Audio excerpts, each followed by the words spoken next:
for at the end. Good morning or afternoon, depending on where you are, and thank you for joining today's webinar, Gaining Full Visibility into the Inventory Cycle with Business Intelligence. I'm Megan Turco, and I'll be your moderator today. Before we jump in, I'm going to briefly go over how to use your webinar console.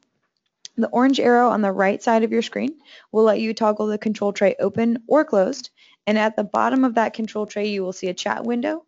Please feel free to submit your questions at any time throughout the webinar via the chat function. Additionally, on your GoToWebinar console, you should see an area for audio settings. If you're calling in through your telephone, please choose the Use Telephone option. And if you're using your computer speakers, please select the Use Mic and Speakers option. And lastly, I do want to note that today's webinar is being recorded.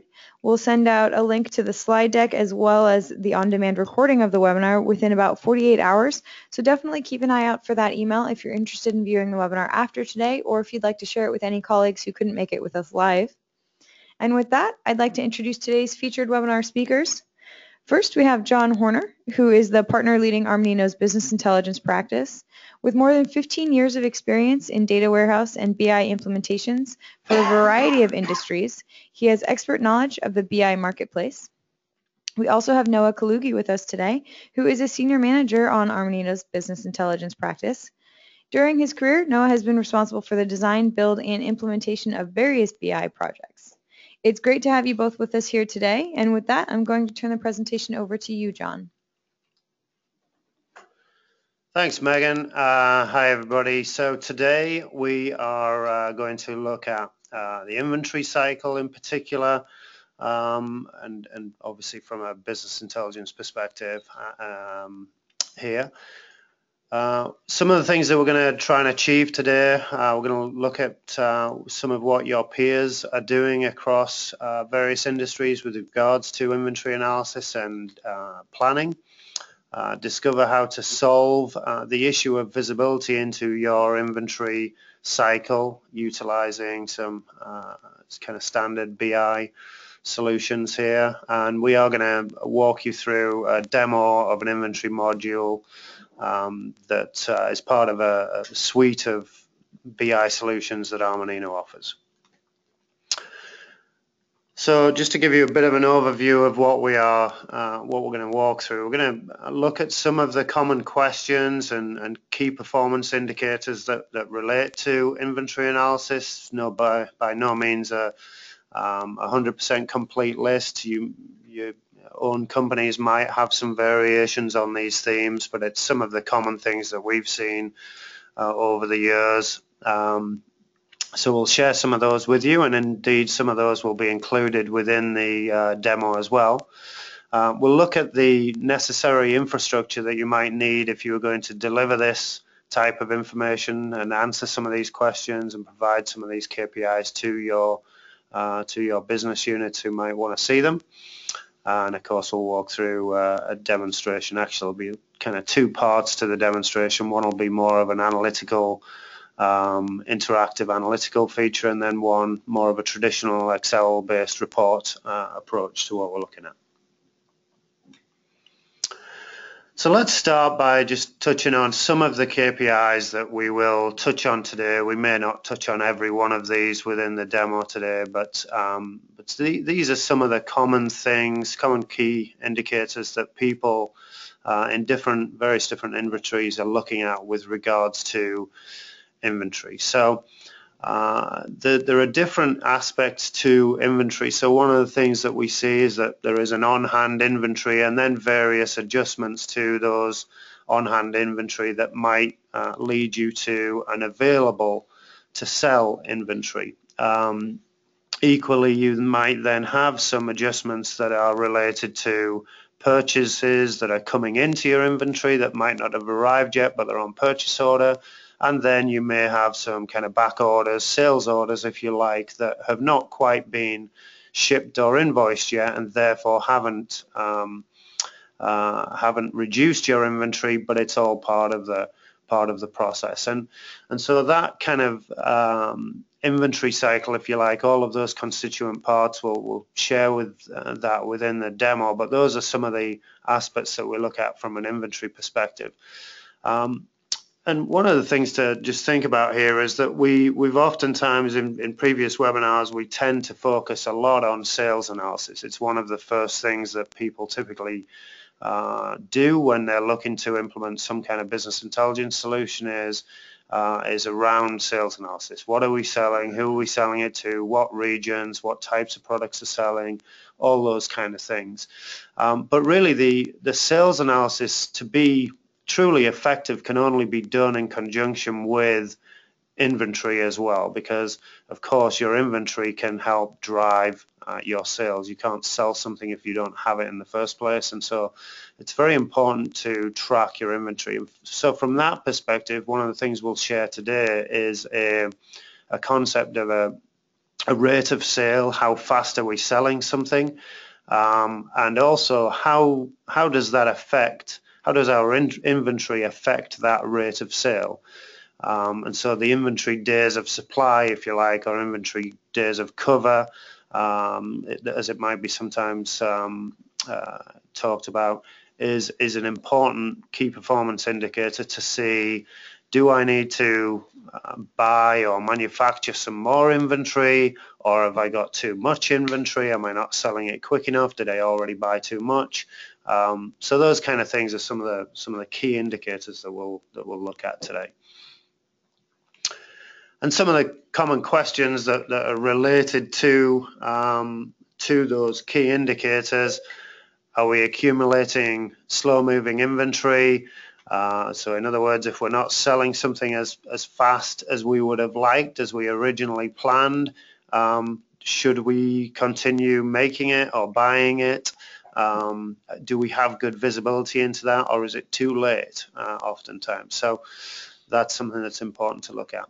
Do we have enough inventory to cover our sales, and if so, for how long? And you know, again, some of the organizations that you work in may have different outlooks in terms of, well, how much inventory should we cover to cover sales? What is the right level to be at?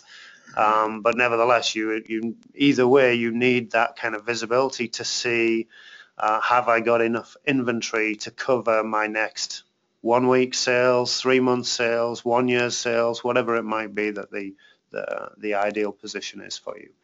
Are we at risk of stock outages? Are we going to run out of inventory? Is that something that we need to, do we have good visibility at it? Can we do anything about it? What's the turnaround time for being able to minimize those stock outages, particularly of the things that are selling well? Are our returns staying low? So do we, one of the things that impacts inventory is returns back into inventory. We can look at tracking which products are being returned more than others. How's that impacting our inventory, and what should we do about that? Are we receiving vendor shipments on time, and does our inventory ledger reconcile to the general ledger? So any of the finance accounting folks online will be keen to listen to that part of the infrastructure that we talk about here today.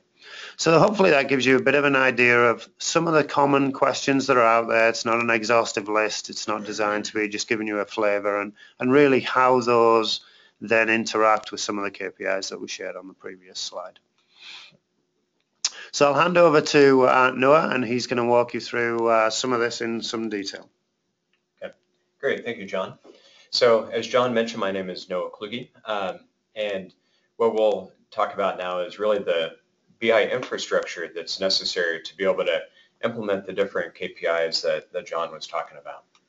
So the first thing to keep in mind is really the issues around where data resides within a system. So this is just an example of a Dynamics ERP system, Microsoft Dynamics ERP system, when it comes to the inventory side of things. And so what you'll see is that you have data that is sitting within many different tables within the ERP environment. And this is going to be the same regardless of what type of ERP system you have, whether it's GP, AX, SAP, you know, fill in the blank. Pretty much any ERP system will have data in many different tables. And So what you need to be able to do in order to deliver the type of analysis that John walked through and those KPIs is you need to get the information from these different tables into one single view. So what that would look like then is to take the different tables that exist, whether it's a sales order, the purchase order, for to look at your demand and then what you expect to have coming in, as well as the inventory level details around quantity information and also cost. So you need to take this data and bring it together into a single view. Once you've done that, then that allows for you to have a holistic view of the inventory within your ERP system.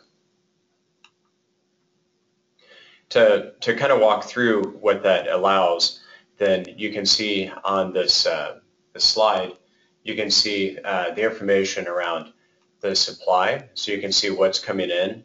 You can also see what's on hand today and what would be available. And then you can also see the demand, which will be, your sales orders. But also, if you're a production company, demand will also include, of course, what you're going to produce. So that has a demand on it as well. But once you do the math on all of that, then the result is that you have the information about what you're free to sell. So that's clearly a key KPI for many organizations. So you need to know what you have available in order to know what sales orders you can fulfill. Okay, and then once you have this information, it's not only having a snapshot of this once. You need to be able to do historical analysis. So you need to see, are your trends getting better or getting worse? So for instance, maybe a key KPI for your organization may be returns. And if your return rate is going up, then that would be an indication of an issue. And so that's where you need to have the historical information in order to be able to identify those issues that may be either out of compliance with your with the measures that you're trying to track, or are approaching being out of standard. So, and then within this, you need to be able to really kind of slice and dice all the information, whether it's for quantities and amounts, but you need to be able to see this broken down by various item level details. You need to be able to see location details. Maybe your system tracks this down to different sites within a location, things like that. And you need to know that because maybe overall you have a problem with, again, maybe returns or slow moving inventory. You need to know where that specific inventory is to be able to focus on the issues. Okay, so when you have that integrated model that we're talking about, and this is kind of a different way to say some of the same information, but the analysis that you're able to do is you're able to do analysis by vendor, by warehouse, again on the supply side. So maybe overall you have the right amount of inventory, but it's a problem if it's going into the wrong location. So you need to be able to understand that information. You need to understand the receipts that you have that are coming in, so the physical inventory movement, and of course be able to see that based on vendor information, the site information again. And then as part of that, you also need to be able to measure how are your vendors performing. So are they doing a good job of getting the inventory to you when they say that they do, because that can affect your ability to satisfy your customers' demands of you. So we've talked about the inventory on hand a little bit already, but moving on to shipments. So on-time vendor deliveries is key, but also on-time customer deliveries is key. So you need to understand, maybe you have different locations that have issues with satisfying customer requests, and so you need to be able to identify maybe the locations that are having issues to be able to address those. And that's something that can be masked if you're just looking at high-level information. Again, you need to get down to the details within it. So these are kind of high-level capabilities that you're able to get once you have that environment in place. Just to talk a little bit about the structure that we have within our solution. So it starts with the ERP system. In this case, it's typically Dynamics and Visionary X, but the idea is apply across all different ERP systems. And what we do is the data is taken out of the database that the ERP system uses, and then that's where the integration logic is being applied to be able to bring it all together into a single view. And this environment will also need to be able to bring in data from other sources. So maybe, for instance, you've got sales quotes, for instance, or something like that that's outside of your ERP system, but you need to be able to include that in your processes as well. So you need to be able to pick up external data that may not be in the ERP, or maybe historical legacy sales data that could have been in your prior ERP system. And then once you have the data ready and you've gone through the preparation, then you have to actually get it out to the users. And so to do that, we have two different ways to go about that. One is Microsoft Excel, and then the other one is called ClickSense, which we'll walk through in just a moment, which is the visualization. And once you have that environment in place, then you're able to have what we'll refer to as governed data. So you need to make sure that when somebody is defining what, say, a return rate is, or what is free to sell, that everybody across the organization has that same definition. And so that's where the idea of data governance comes into play. And typically speaking, that data governance role is satisfied by someone within the IT organization. So IT will be responsible for those definitions and having the infrastructure in place, but they're able to help to get the information out through that infrastructure to the users. So, whether it's finance, whether it's sales, or the warehouse managers and so on.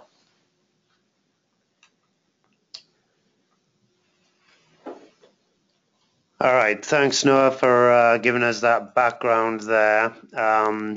I will now kind of walk through and give a demonstration here of some of those things in action, and we've tried to simplify the demonstration a little bit, so it may not include all of those items. But what I'll start with doing is kind of walking through a demo of what it might look like in the end if you deploy such a solution. What are some of the things that your users might be able to see, might be able to do, and then I'll touch a little bit on the integrated model that Noah talked about and how we kind of got to that perspective. But we'll kind of mostly look at what we can do on the front end. So you should be able to see now a dashboard, an app, if you like, that includes, that at the moment is looking at what I've termed inventory cover. It's really a mix of inventory and sales history that helps give me an understanding of what do I have in inventory, what are some of the adjustments there, and how might that be affected by future sales based upon what my historic sales have been. So let me walk through a little bit here. At the top of the sheet here, just so everyone's aware of what's going on, I've got a couple of selection options here. I can pick an item group, and I've already pre-selected some of the item groups. You can see that this particular company, from a demo data perspective, does a whole host of different things, from TVs, team sports, computers, audio, action sports. So across the board, kind of multi-product environment. We've picked some of those item groups that we want to look at. We also have access to the individual item numbers, or indeed the individual item names that are associated with it. So it's right down at the product level in this particular case. And then some of the metrics that we're showing here are, we have the kind of original quantity on hand, if you like. What do we have today? What kind of adjustments have been made to that quantity on hand? That could be, they could have been adjusted because they've been picked in the warehouse, or they're getting ready to be sent out, something like that. So that gives us a physical available. We then might have some incoming inventory. So what have we got on purchase orders? And then we might have some future outgoing inventory, which could be, what do we have on sales orders that have not quite been executed yet, but they are sitting on orders. And so that would lead us to this net inventory that Noah was touching on a little bit in his walkthrough there, which is really the available to sell, if you like. That's the net inventory is what we have left after adjustments, what else we have coming in, and what else we have going out.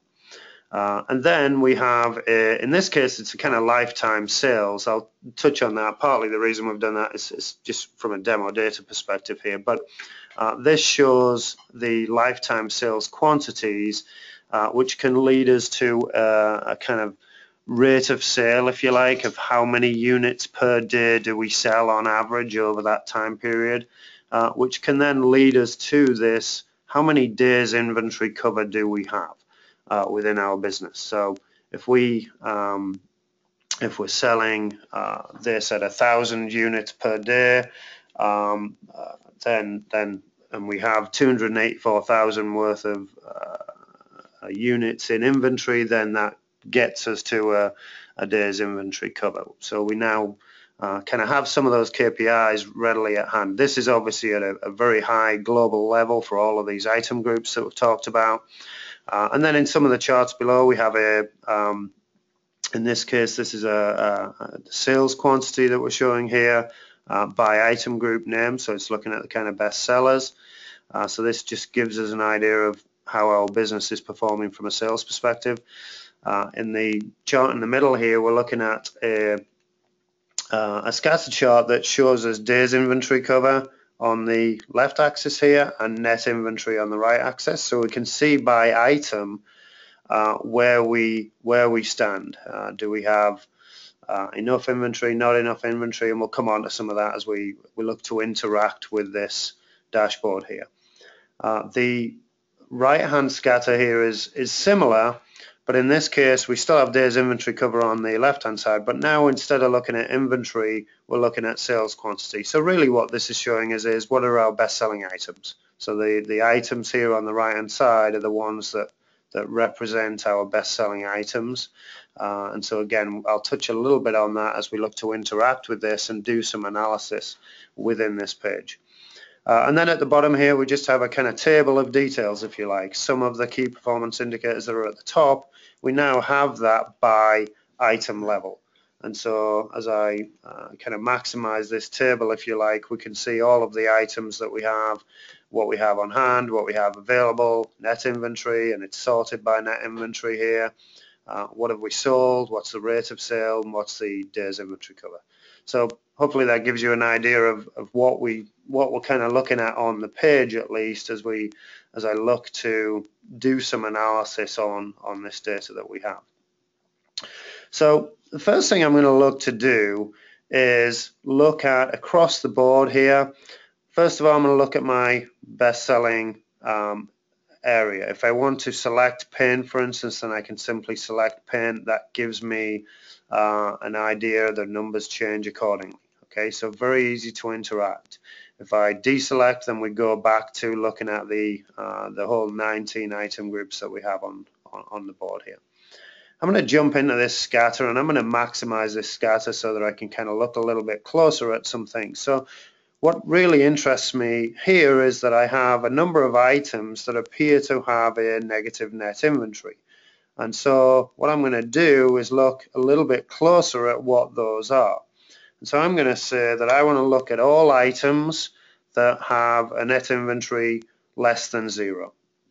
And as I select those, you can see that it now zeroes in onto those particular items, and I can see that obviously we have kind of net inventory. We can see what the items are in the list above here.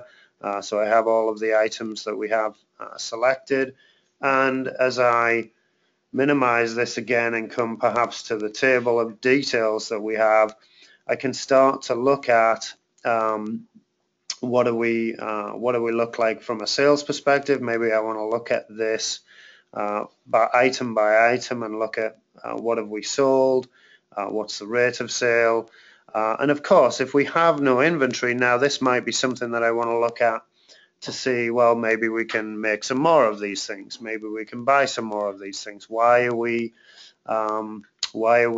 got a net inventory of 0? If these are things that have sold pretty well at different times, then these might be items that need to be actioned. And so really easy to kind of get to that set of items and do that analysis.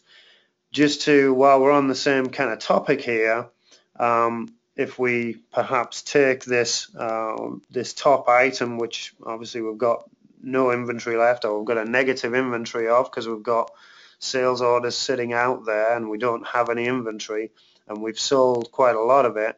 So if we pick this particular item code and we filter it right down to that level, then we do have some other sheets within this analysis, and I can go and look at the sales analysis for that particular item. You'll see that it keeps the context that we're looking at here, and so we now get to look at this from a sales analysis perspective. What's the trend for the sales? And we can see that, you know, over time we've had a pretty steady run rate of sales up to a certain point here where sales dropped off the map, which I would guess, given the data, albeit sample data, is when we ran out of inventory, and therefore we are no longer selling that item. Now, there may be various reasons why that is. It could have been a seasonal item. It could have been something that that isn't made anymore. Maybe it's been transferred by some other product in the business, and so there could be various logical reasons why it isn't selling anymore and that we don't have any inventory there. But it is also possible that this is just something that fell through the cracks because we didn't have the visibility, and we now happen to have no inventory of something that was selling pretty well and pretty steadily over time, and obviously that's not something that we particularly want to have. So really easy to get from the very high level down to a very detailed level and look at the transactions. We can even go as far as well as looking at the trend here to look at particular customers who may have bought this particular item. So if we look at this by customer, we can see that Pelican is the biggest seller. We know that it's paint. That's the product that we're looking at. But here are all of the invoices that we have done with people. And again, this could go down to further detail, dates, things like that. In this case, I've left it at the kind of voucher level, but you can see how you can get right down to the detail level to look at the sales. So that's one particular example here. I'm going to go back, and if you want to clear out these items or indeed select other items, you can. I'm going to clear this out, and as we clear this out, it kind of reaggregates, and I'm going to return back to the first sheet that we were looking at, which is the inventory cover sheet, and kind of start again. I'm going to go back into this scatter chart and run a slightly different scenario this time. Same kind of concept, but I've already dealt with these items. Hopefully, maybe I've ordered some more, maybe I've done something with them, but I've actioned each one of those items. Now what I want to do is look at things that perhaps have a days inventory cover that is less than or equal to 90 days. So maybe I want to look at these items in and around here. So I can go in here and look at something that is less than or equal to 90 days. But given that we're also selecting these and I've already dealt with these, let's look at things that have a net inventory that's greater than 0. So we kind of rule out the things that I've already actioned. And so now I'm looking at this cross-section of items in my list, and these might be things that I want to take a look at for different reasons. So these are items now that, okay, we haven't quite run out of sales, but we do have a pretty small days cover based upon the rate of sale and how much inventory we have. So if we look, for instance, at this mid-range speaker, which is perhaps the biggest seller here, we have 200 items in inventory, and we've sold 9,500 of them, and we're selling at a fast rate. So we're basically running out of inventory. We don't have much left, and so we might want to action that. And indeed, we might want to action each of these items based upon the data that we have. So same approach, we get all of the detail by using that kind of visualization as our analysis point. This then gives us a list of items that we have and all of the constituent inventory adjustments and sales items that can be helpful in deciding whether we want to manufacture any more, buy any more, or indeed whether this is just we're just running out of it and that's okay, it's been replaced by a different item. So again, same concept. Now, just to kind of touch on this, as we clear this out and kind of go back to the starting point, you'll kind of see that I'm doing much of the same thing here. I should point out that this chart here, which I've put together for the demo with days inventory cover and net inventory in, can just as easily be modified by you as a user.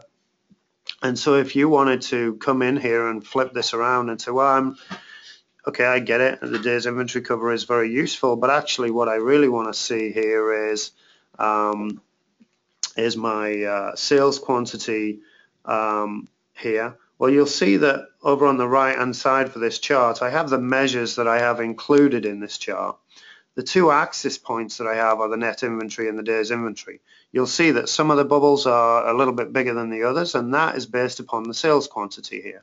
But if I wanted to adjust this around a little bit and say, well, let's look at net inventory and sales quantity on an axis and have my bubble size determined by the days inventory cover, then I can just go ahead and do that. So that's extremely easy to do. If you wanted to pull on a different measure that you have within available in the library, so if we look at the left hand side here, then we might want to flip this, instead of being net inventory, to on hand inventory. So we can drag that on here and replace net inventory, and now we have a slightly different visualization. So again, it doesn't really matter so much what the which measure the chart is using as at today. You as a user can come in and make these adjustments on the fly and as you need them. Okay, so I'm going to flip this back just to net inventory and replace the on hand again and get us back to where we were, but just wanted to kind of share that that's a real easy thing for you to do. So you can, whatever may have been built at the time of you deployed this, it's very easy to go and change this. Okay, so I'm going to change tracks a little bit here and just move over to this scatter chart on the right, which in some ways is really doing the same thing, but I'm going to just take a slightly different approach. Here we're looking at sales quantity and days inventory cover. So again, if I want to look at my best-selling items and how we're doing from an inventory cover perspective there, then my best-selling items is across the axis here, sales quantity over a lifetime. Again, depending on the time period that you might choose, we could build that in as well. Then this might be faster moving items within the last 30 days, faster moving items within the last year, whatever it might be. So again, that could be changed as I just showed you. But now as we look at this, now I can go and really dive deeper into my best-selling items and look at those from an inventory cover sales perspective. Again, some of these may be the same items that we've already just covered at, but it gives us a good insight into the things that are selling. All of these things are designed to give whoever it is, whichever team you're in, the ability to go and do something about this. Can we make any more of these? Can we buy any more of these? So, and just as we looked at the kind of the sales analysis side of these, we can delve a little bit deeper into the inventory side of these. So we do have a sheet here dedicated to pure inventory and looking at that. So again, we're still looking at these particular products. We can see which sites, which locations we have in inventory at. So Noah mentioned this, again, depends on the type of business you're in, whether it's retail or manufacturing, consumer product goods, whatever it might be, that might make a difference to this. But we can now look at this by location, and as we select that particular location, the distribution center, for instance, then we can see what inventory we have and what purchase orders we have related to that distribution center. So real easy to come in here and select and deselect different items, different locations that we want to look at, or indeed different items that we want to look at. And as you can see, it just simply filters the rest of the dashboard and allows you to look at the items in those particular areas. Very easy to select and deselect. So this one gives you a little bit of an idea of which are the inventory items that you have, which are the largest inventory items. So here we're looking at the items by down at the kind of SKU level. Again, in this is still for the best sellers that we had. So we're looking at the inventory on hand. But again, you might choose to say, okay, these are my best sellers. That's my inventory on hand. Maybe I want to look at my days inventory cover, and as I replace that, now I can see my best sellers, and now I'm looking at what have I got from a days inventory cover. How is that looking? So some of these will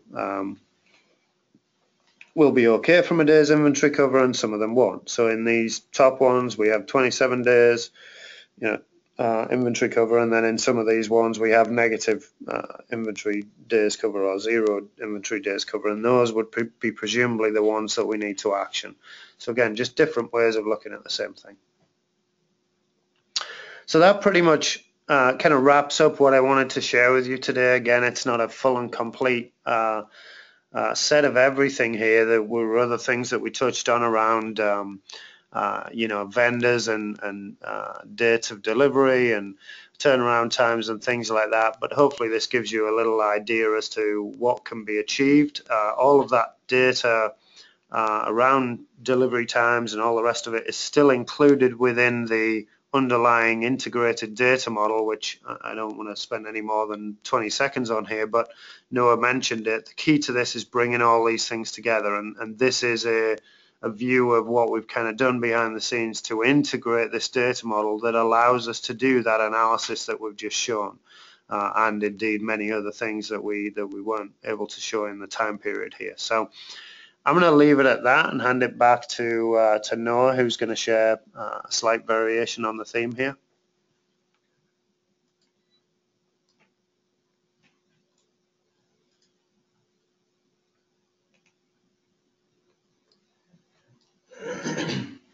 Great, thanks, John. It's always hard to follow such a nice, smooth demo as what John just walked through with Excel. But the reality is that Excel is an extremely powerful tool that's used by many people within the organization, in particular when you're talking to the finance folks. And so what we wanted to do is just quickly show a couple of examples within Excel that's using this same underlying data source, this environment. And with the initial slide that John walked through, where it talked about different capabilities, one was around reconciling the general ledger to the inventory ledger. And just to kind of zoom in here a little bit, so you did see there's the Excel-based chart that's below. What we're using here is Excel, and we're using in particular an Excel add-in that's connecting to SQL Server, what's called a cube behind the scenes. And this environment, as you can see, has two different little tables in it. One is a table looking at balance sheet information, which is where your asset costs are going to, or your inventory costs are going to be. And then also connected in looking at inventory. So there's two different reports that are on here. You can see during the time period, you can see the movement within the GL accounts. You can also see the balances for these time periods. So this would be the end of the time period we're looking at. And so we're looking at October 2012 with this data. So that would be the balance for that period. And then you can also see information for last year. So you can do a comparison to last year, and then of course also a variance calculation. So this is looking at it from a financial standpoint, what's on the GL. Oftentimes what we find with companies that what's actually booked to the GL is not necessarily the same as what they would see down here within the on-hand inventory. And it's because of differences that may exist within the system. You could also have, say, GL journal entries, things like that, that are flowing through your physical inventory accounts, but they don't exist within the inventory detail of the physical inventory. So just to go through a couple of quick examples here. First thing to call out, in the case of this data, it does actually tie out. So I see 28,743,000 here, and then I see the exact same figure down here.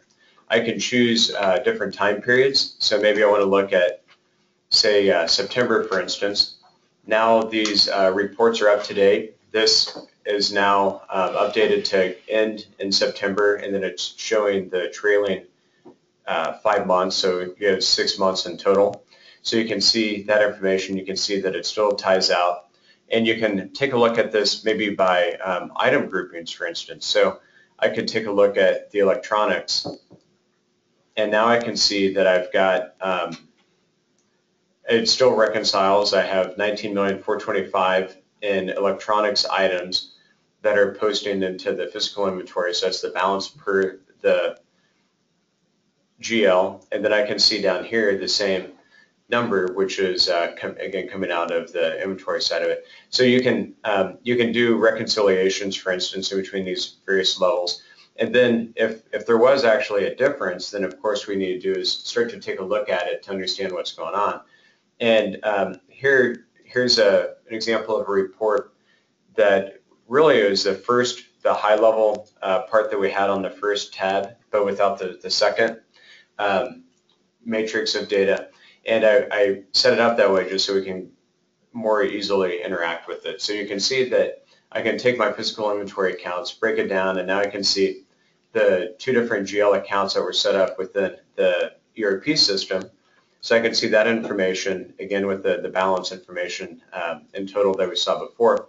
But maybe what I want to do is I want to take a look at my finished goods, and I want to understand a little bit more on what's making that up. So what I'm going to do is I'm going to flip this around and focus on that finished goods inventory account, but look at it by item. So these were those item groupings that we saw in the first tab, but now I can see them as rows within here, so I can look at all of it at once. And then I can open up electronics, and then I can see that electronics is comprised of these different groupings. And then I can take it a step further, and now I'm at the item level. So I'm analyzing my GL with item level inventory information, and if I really needed to get down to the detail, I can right mouse click and then go to drill through, and what it's going to do is it's going to return the detail that occurred within the time period we're looking at. Okay, so these are the different vouchers that exist that are out there. And then had line descriptions been provided on these vouchers that show up, you can see the really small dollar amounts that are affecting inventory. So these would probably be inventory cost adjustments, which is a common thing with the company that may have, say, like standard cost set up within their system. So you have adjustments to true up your inventory. And then down here you can see different physical inventory journal movements with the dollar amounts and quantities. And you can still see the detail that we saw before around item level details. So you can see the particular items that comprise what we're looking at in that summary. So that's a quick walkthrough of how you can do analysis of the GL within the environment that we provide. And then the last thing to show was that we talked about on-time delivery on that first slide when we were talking about KPIs. And this is an example of a report where we're looking at the different vendors that are out there. We can see when the vendors were early, when they're on time, and when they're late. You can see it with number of order information. So with this info, you're able to calculate what the % late is. So you can look at it from a total order standpoint. Maybe your definition is that it's okay if some portion of the orders are late, but and so then this is now looking at the order line. So maybe the vendor was late on 3 lines out of 100, and now you're looking at it saying that for that particular order, they were 3% late. So while when you're looking at number of orders in the total, it's actually saying it's more Boolean. It's either the entire order was on time or none of it was on time. And so then you're looking at it from a slightly different standpoint. But so you can see the different information that you can look at here. You could take a look at maybe a particular item and then see the different vendors that you've got for that item and assess their on-time delivery. So inevitably you may be sensitive to people being late with shipping inventory to you, and you need to choose the right vendors for you. So we just want to go through a couple of real quick examples with Excel to show a couple more additional capabilities. And let's see, at this point, I believe, Megan? Oh, yeah. Thanks, Noah. Okay. So we do have at least one question that came in. So if anyone does have any additional questions, definitely feel free to submit them now, and we will go ahead and go through those before we close out the webinar today. So our first question is, what ERP systems does the solution work with? So the out of the box capabilities that John and I have walked through today, this works with Dynamics, AX, and NAV today, but the concepts can be applied to other ERP systems as well. So. Yeah, no, that's right. No, I think really this is not a system-specific issue or concern. It's something that is across really multiple industries and doesn't depend upon what platform you have. So whilst we have built it on the platforms that we work with, in particular here, Dynamics AX, NAV, GP, really it spans those systems, and so if what we've shown can still be valid for your organization, it's just that we would need to get the data from somewhere else. Great, thank you both. So it looks like our audience is a little quiet today. You guys just did such a good job covering your content. They don't have any questions for the moment. But I will put up both John and Noah's contact information. As I mentioned, we will be sending out a message with both the link to the on-demand recording of the webinar as well as the slide deck. So no need to hurry up and copy these down right now. You'll get it in your email in just a few days. And you definitely feel free to share that out with any colleagues who couldn't join us live today. If you do have any additional questions after the webinar, feel free to contact either John or Noah directly, and they will definitely help you out on anything that you have to ask them. As you exit today's webinar, there will be a quick survey. Definitely take a moment to let us know your thoughts on today's webinar. But with that, I will go ahead and close it. Thank you, John and Noah, and we'll give everybody back about 10 minutes of their morning here. Thanks, guys.